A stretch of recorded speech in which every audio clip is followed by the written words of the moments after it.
24 વર્ષ બાદ ઉત્તર કોરિયાની મુલાકાત લેશે પુતિન। એરપોર્ટ પર કિમ જોંગ ઉન કરશે સ્વાગત। પશ્ચિમી દેશોને ડર, હથિયારોની થઈ શકે છે ગુપ્ત ડીલ। રશિયાના રાષ્ટ્રપતિ ઉત્તર કોરિયાની 2 દિવસીય મુલાકાતે જશે। ઉત્તર કોરિયાની આ તેમની બીજી મુલાકાત છે। તેઓ લગભગ 24 વર્ષ બાદ મંગળવારે ઉત્તર કોરિયા પહોંચશે।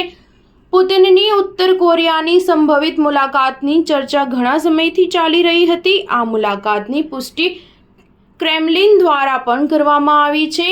ક્રેમલિને આ મુલાકાતને મૈત્રીપૂર્ણ રાજકીય મુલાકાત ગણાવી છે। તેમની મુલાકાત દરમિયાન પુતિન ઉત્તર કોરિયાના પ્રમુખ કિમ જોંગ ઉન સાથે મુલાકાત કરશે।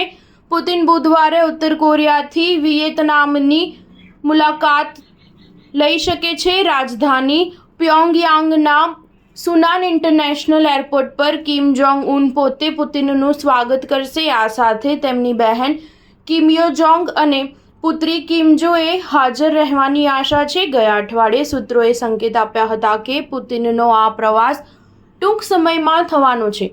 પુતિનની ઉત્તર કોરિયાની સંભવિત મુલાકાત માટે ચાલી રહેલી તૈયારીઓ પણ સેટેલાઇટ ઇમેજોએ દર્શાવી છે।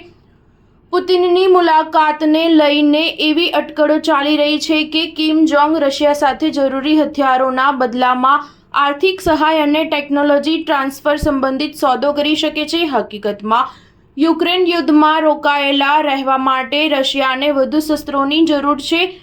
યુક્રેન યુદ્ધ શરૂ થયા બાદ ઉત્તર કોરિયા અને રશિયા વચ્ચે સૈન્ય અને આર્થિક સહયોગ ઝડપથી વધ્યો છે। અમેરિકા અને દક્ષિણ કોરિયાએ ઉત્તર કોરિયા પર રશિયાને દારૂગોળો, મિસાઇલ અને અન્ય સૈન્ય સાધનો આપવાનો આરોપ લગાવ્યો છે।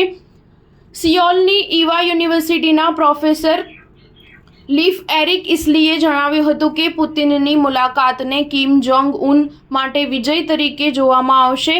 પુતિનની મુલાકાત ઉત્તર કોરિયાની આંતરરાષ્ટ્રીય છબીને વધુ મજબૂત કરશે। આ સાથે કિમ જોંગ ઉનની તેમના ઘરમાં સ્વીકૃતિ વધુ વધશે। સ્ટાર ન્યૂઝ 7 હંમેશા સચ્ચાઈની સાથે।